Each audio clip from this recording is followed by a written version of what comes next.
बिस्मिल्लाहिर्रहमानिर्रहीम अस्सलाम वालेकुम दोस्तों। पीटीआई के चेयरमैन इमरान खान के बारे में बड़ी खबर आई है कि इमरान खान की गिरफ्तारी के आर्डर जारी कर दिए गए हैं। अचानक ये खबर आई है और सोशल मीडिया पर यह खबर आते ही वायरल हो चुकी है और इमरान खान पर दफ़ा 504 और 506 के तहत मुकदमा दायर करके उनकी गिरफ्तारी के ऑर्डर जो है वो मजिस्ट्रेट ने जारी कर दी हैं। आपको याद होगा कि खातून जज ज़ेबा चौधरी के हवाले से जो धमकी अमेज़ बयानात इमरान खान ने दिए थे, तो उसी हवाले से केस अभी तक जारी है और मजिस्ट्रेट ने आखिरकार इमरान खान की गिरफ्तारी का हुक्म जारी कर दिया गया है और पुलिस के जो दस्ते हैं वो बनी गाला पहुंचना शुरू हो चुके हैं।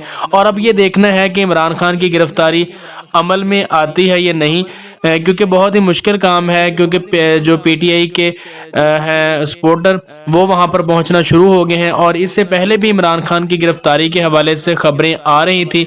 जब ये खबर वायरल हुई तो उन तक पहुंचना इसलिए भी मुश्किल है कि सिक्योरिटी के बहुत सख्त इंतजाम हैं और पुलिस को आगे से जो पीटीआई के सपोर्टर हैं उनकी भी मज़ाहमत का सामना करना पड़ सकता है। बहरहाल सबसे बड़ी खबर ये जो है वो ये आई कि पीटीआई के चेयरमैन इमरान खान की गिरफ्तारी के हवाले से जो वारंट हैं वो जारी कर दिए गए हैं।